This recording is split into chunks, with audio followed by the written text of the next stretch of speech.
퇴직하면 그동안 고생한 나를 위해 퇴직금 들고 세계 일주 떠나야지. 아마 많은 분들이 한 번쯤은 품어봤을 달콤한 꿈일 겁니다. 하지만 그토록 찬란했던 꿈이 귀국 후 텅 빈 통장과 막막한 현실이라는 재앙으로 바뀌어버린 사람들이 있습니다.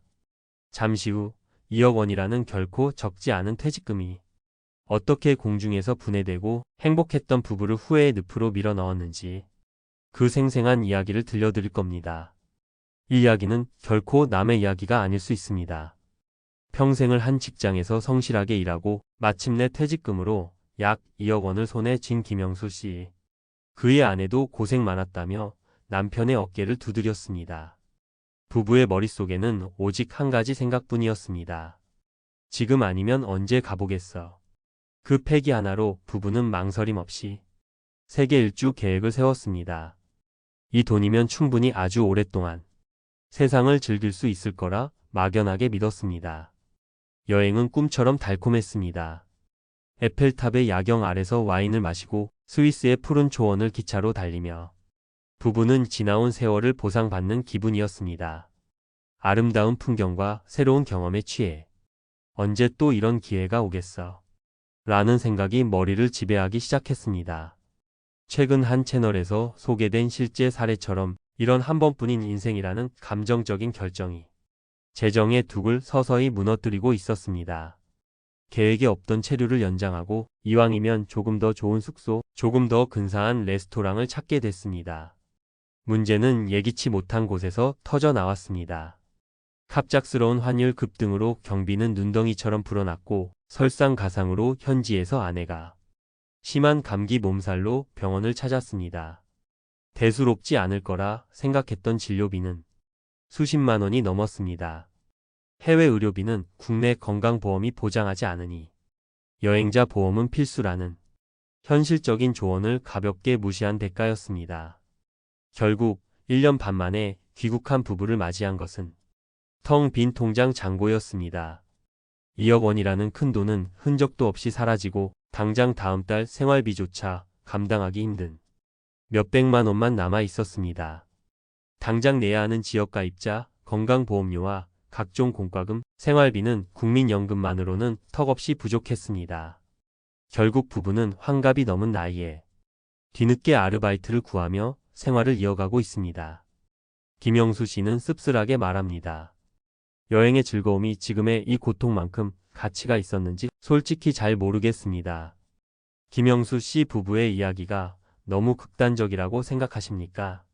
하지만 이런 비극은 우리 주변에서 얼마든지 일어날 수 있습니다. 왜일까요? 첫 번째 이유는 많은 분들이 퇴직금을 고생한 나에게 주는 보너스나 꽁돈처럼 착각하기 때문입니다. 퇴직연금이든 퇴직금이든 이 돈은 보너스가 아닙니다. 여러분이 앞으로 살아가야 할 수십 년의 월급을 미리 당겨받은 생명줄과도 같은 돈입니다. 특히 DB형 퇴직연금이나 기존 퇴직금 제도에 따라 일시에 큰 돈을 받게 되면 돈의 실제 가치에 대한 감각이 무뎌지기 쉽습니다. 관련 통계에 따르면 퇴직급여 수급자 10명 중 9명은 여전히 연금이 아닌 일시금으로 돈을 찾아간다고 합니다. 바로 이것이 김영수 씨와 같은 비극의 시작점이 될 수 있는 겁니다. 전문가들이 총 자산의 30%를 넘지 않는 선에서 여행 예산을 짜라. 거나 전체 자산의 5에서 10% 이내로 제한하라. 고 구체적인 수치를 제시하는 것은 바로 이런 위험을 막기 위한 최소한의 안전장치입니다. 두 번째 이유는 여행과 생활의 경계를 너무 쉽게 허물어버리는 안일함 때문입니다. 우리가 1년에 한두 번 떠나는 짧은 휴가와 여행으로 사는 삶은 완전히 다른 차원의 이야기입니다. 한 여행 전문 블로거는 짐을 싸고 비행기를 갈아타고 숙소를 찾아 헤매는 그 모든 불편함까지 즐길 수 있는지 스스로에게 물어봐야 한다고 경고합니다. 실제로 한 보도에 따르면 2인 기준 일주일 해외여행에 650만 원 이상이 들 수 있다고 합니다. 하물며 장기 여행은 얼마나 더 철저한 재정 계획과 생활력이 필요하겠습니까? 안일한 계획으로 떠난 여행은 낭만이 아니라 재정 파탄으로 가는 지름길이 될 수 있습니다. 자, 지금까지 우리는 꿈이 어떻게 악몽으로 변하는지를 살펴봤습니다. 하지만 지금부터가 진짜 중요합니다. 절망만 하고 있을 수는 없지 않겠습니까? 여기 이 모든 함정을 피해 여행과 노후라는 두 마리 토끼를 모두 잡은 현명한 부부의 이야기가 있습니다.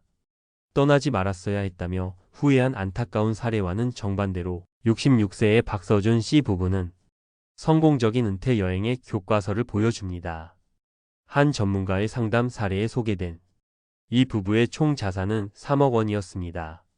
이분들이 가장 먼저 한 일은 선긋기였습니다.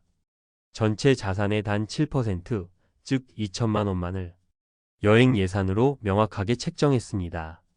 그리고 나머지 2억 8천만 원은 국민연금 외에 월 120만 원의 안정적인 현금 흐름을 만들어줄 수 있는 월배당 상품 등의 투자에 노후의 든든한 기반부터 다졌습니다. 그 결과는 어땠을까요?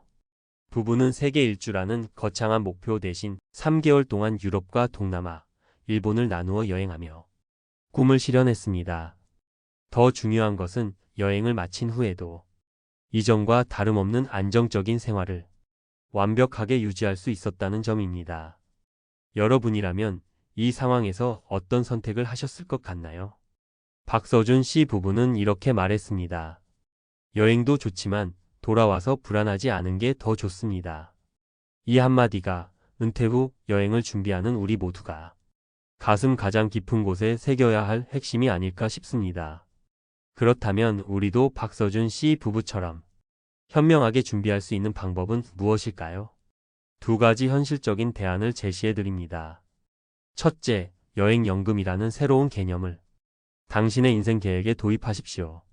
퇴직금을 일시의 여행 자금으로 탕진하는 위험을 피하기 위해 퇴직금을 개인형 퇴직연금, 즉 IRP 계좌 등으로 이전하는 겁니다. 그리고 노후 생활비와는 완전히 분리된 여행 목적의 자금을 매달 혹은 매년 인출해서 사용하는 방식입니다.